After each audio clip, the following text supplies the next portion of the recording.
Question one, there's lots of different external environmental forces that teams in the Niagara region would have to deal with. One of them would be economic forces, right? So if people can't afford to go to the game, then the organizations, let's say the Ice Dogs, are going to have to change how they work. Maybe they'll have to lower ticket prices. Maybe they'll have to do some sort of discounts to try and get people into the arena. Sociocultural forces, this would be change in demographics or trends or lifestyles, and these all affect fan interest in an organization or in a sport. But you can still use them to your advantage, right? Let's say youth women's hockey in the area, they're really starting to like the Ice Dogs. Well, then the organization could reach out to that team, could try and get more of those youth female fans in the building. Technological forces, so this would be, obviously technology has changed so much recently. If you don't have a good social media presence, for example, well, then you might not be able to convince us. You might not be able to market as well. You can't convince as many people to come in, but it has changed how it works, right? You can now promote live streaming, for example, where now your fans don't have to be in the building, but you have to properly market that. So that's a force they'd have to deal with. Political and legal forces, so policies, laws, regulations, those all affect how a organization would function, right? If you're trying to build a new arena, or if you're trying to get a permit for an outdoor event, well, those would all be impacted by political and legal forces. Competitive forces, so you're fighting for, to entertain, right? You're fighting for that time. There's lots of different sporting options in the Niagara region, but also there's lots of different other options that you're fighting for, right? People, there's lots of stuff to do. You have to convince people why they should come see your team and not go, let's say, to the falls. Environmental forces, this one's just teams have to deal with the weather. If they're trying to have a game, but there's terrible snowstorm outside, well, that's a force they're going to have to deal with as well. Question two, there's three different levels of fan identification laid out. The first one is low identification. These are pretty casual fans. They might watch sometimes, but they're not super emotionally invested in the team. You can still, work with them. You can still use them to grow fandom. Promotions are a big one, right? Bobblehead nights, that sort of idea. Toronto Blue Jays value games. Those are all designed to draw in occasional fans and get them interested in your product. Medium identification, these fans show a bit more emotional attachment. They might follow the team a bit more, but they're not diehard loyal fans. But you can still build. One of the ways you can market to these fans is to try and build stronger ties. The Toronto Raptors We the North, for example, this uses that kind of cultural Canadian identity to market, to create this community almost around their team. High identification fans, these are your diehards. They have a very deep emotional connection to the team. The success or failure of it will impact them greatly. But there's ways that you can work with them to get them even more invested in your team. For example, the Green Bay Packers offer public ownership shares of their team. So now diehard fans can become part owners and get even more involved with the team that they love. Question three, sport and entertainment are very different in a lot of ways. They're similar in many, but they're very different. So, for example, sport is unscripted and unpredictable. When you go see a play, when you go see a concert, there's a set ending, right? There's a set track list, but that's not a thing in sports. Things should happen, they don't always happen. It's also easier for fans to picture themselves in kind of in that sporting environment, especially if they played sports when they were younger. I can't picture myself as, let's say, a Marvel superhero in a movie, but I can picture myself, on the ice in the NHL because I played hockey when I was younger. I have a better understanding of what that means to be in that situation. Sport is competitive, so there's also obviously competition and entertainment, fighting with each other, but not at the same level where every single sporting event has to do with competitiveness and that competitive edge. Sports, the event is produced and consumed in real time. So, the creation of the product and the consuming the product happen at the same time, right? You can't relive a moment in sports. You can go watch it later, but it's not the same thing as being there. Where I could go watch a movie 100 times, right? It's always going to be the same. I could go see a play 100 times. It's always going to go. It's always going to be the same. Sports require lots of physical skill and training. There's some of that in entertainment, right? actors will get in shape for movies. But if you want to go see feats of strength and athleticism, you're going to go watch sport, right? You're going to go watch something like the Olympics. Community and social identity, that's something pretty unique to sport. If a team's doing good, let's say the Leafs or the Jays are doing good in Toronto, well, that's going to be a big part of the community. You're going to see jerseys everywhere. You're going to see people talking about it. You'll see flags in the street. That's something that's very unique to sport. Question four, SWOT is a strategy tool for organizations. SWOT stands for strengths, which are the advantages of an organization, weaknesses, which are the factors that limit the success of the organization, opportunities, which are the factors that the organization can use to grow, and threats, which are factors that could harm the performance of the organization. Now, for the Blue Jays in the playoffs and for next year, some of the strengths that they have is that they have a strong core. They got some good players like Vladimir Guerrero Jr., who's very easy to market. And they have strong fan support, right, in the GTA, but also in Canada, kind of being that Canadian baseball team that's easy to market. The weaknesses is that they're fairly young, and also baseball can be a very complicated sport to get into, right? It's not always super high paced or high impact. There can be some slow parts, and there's lots of specific rules that is difficult for a casual fan to understand. Opportunities, if the Jays are doing good, obviously it's easier to attract new fans, right? It's more exciting to watch when they're winning. I know myself, I've been watching a lot more because they've been winning. But also, it makes the Jays an attractive place to play for a business end, right? They can use their success to be, attractive for free agents. That'll help the team next year, maybe even the year after that. Threats. They've got some strong competition from the Yankees, who finished second in the division. They've had some injuries to players like Bo Bichette, and then also the NHL regular season is about to start, so they're going to start competing a little bit with Leafs fans for attention. Question five, lots of unique things in sport. One of them, for example, is the intangibleness of sport. You can't hold sport in your hand, right? So when you're marketing it, you're marketing that environment and that experience as rather than it's not a tangible good.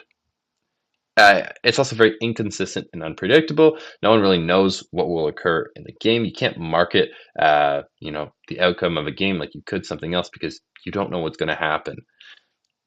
The product will be created and consumed simultaneously, right? When you create food, for example, you can create it and then it'll be stored and consumed long, long time after that. When you create your sport product, when you pay a ticket for the game, that's it there, right? You can't go revisit it weeks from now. It's also perishable. You can't store it or resell this product in a way. Let's say 5,000 T-shirts don't sell for a store. Well, they can put them away, bring them out later, maybe for a throwback, or they could do a clearance sale. You can't do that in sport, right? With the sport experience, if you don't sell 5,000 tickets to an NHL game, those 5,000 tickets will never be sold, right? That NHL game is done. Sport is also very subjective as a product. What one fan might find really interesting, others might not. Some fans may love an NHL shootout to end the game. They love the skill, but others might find it boring and a terrible way to end the game. Question six, Pink It and Shrink It was kind of just organizations selling smaller pink versions of men's merchandise.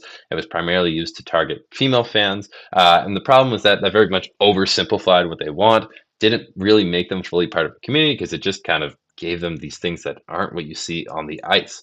And it's moved, organizations have started to move past that in the recent years. Obviously, a big thing with that is trying to get just women's versions of what you see on the ice, right? Have the same thing and better sizes for them, not just make it pink. Increased, representation and advertisements, right? You'll see hopefully lots of women in the advertisements, hopefully lots of women when they're marketing the experiences. They've started working, or some sport organizations have started working a bit more with companies that might appeal more to that female demographic. The NHL, for example, has a long line with Lululemon. That's a clothing brand that's very popular with a lot of women. Some leagues, like let's say the NBA, is heavily investing in the WNBA, and inviting them to games, trying to help promote, trying to help work with them to show the women's side of the sport. There's lots that can still be done, right? Hopefully more women will get into the sports sphere, maybe in leadership and decision-making positions where they can help, be a voice for women, say, this is how we can help market the sports environment better to that female demographic. that isn't just making everything pink. And it's important that sport organizations, as they continue, they talk to them and they do research, they conduct female feedback, excuse me, and they engage with the community to really make sure that they're properly catering to a huge demographic. Question 7. There's lots of different segments. The first one would be demographic segmentation. This is kind of dividing the market based on variables like age or gender or income.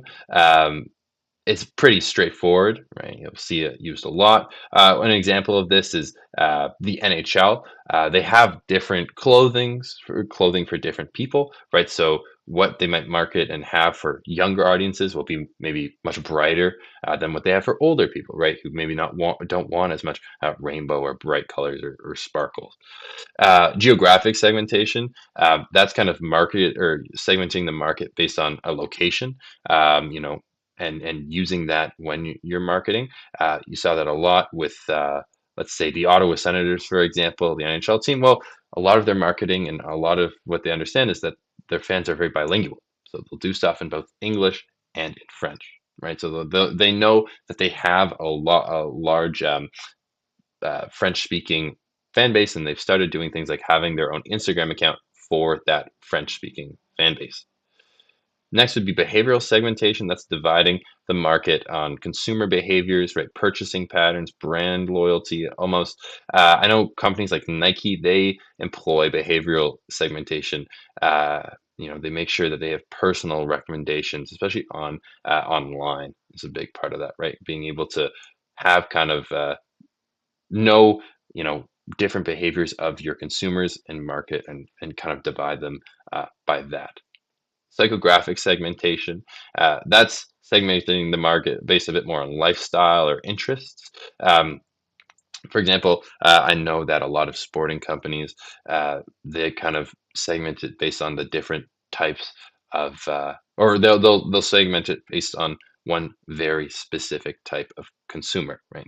They'll have different segments of their brand for those very specific consumers. Benefit segmentation. This is kind of dividing the market based on specific benefits that different products may have. I know I've been talking a lot about, kind of fitness brands, but Adidas, for example, or Nike, or Under Armour, again, or even hockey companies like Bauer, they have lots of different products, and those range for lots of different services, right? Some shoes that Adidas and Nike sell, they're meant for comfort. Some are meant for performance. Some are meant for sport. Same thing with Bauer, right? Some of their sticks are meant for pro athletes. Some are meant for young or more amateur athletes. And there's lots of different benefits that every person can get about through all of those different products. Loyalty segmentation. That's segmenting the market based on the degree of loyalty consumers have towards a brand. This approach will really help you figure out who's who, and can help you, let's say, market season tickets, right? If you're a professional team, you'll understand, okay, who's going to want to buy these season tickets, who's dedicated more than others. Question 8, diversion from everyday life basically means that sport provides an opportunity to escape the routines and the stress of everyday life. It's very stressful, but when you watch a sporting event, when you're there, you can take a break from all the stresses from your everyday life, and that has a big impact on fan attendance because if you market it properly, if you use it properly, well then you can attract people to come to your game, right? Having the proper atmosphere can attract more and more people to be there. The Toronto Raptors are a great example of this. They have theme nights, right? So, you can take a break from your normal life and you can come for this fun night. You can dress up how you normally wouldn't dress, right? With heritage nights, or you can feel appreciation, which is not something you might get every single day with fan appreciation nights. There's also live entertainment, right? So you're not now just going to go see a basketball game. You're also going to see a halftime show. You're going to go see music. You're going to see these events. Create an experience, right? Interactive fan zones within the arena. And there's been lots of marketing campaigns from the Raptors marketing it as that fun night out in downtown Toronto with your friends, right? Again, a way to escape that daily life. For question 9, what has been a favorite part of my class so far? I really like the real world examples that have been provided. What's my least favorite part of the class? sometimes the slides can be a bit confusing or feel disorganized.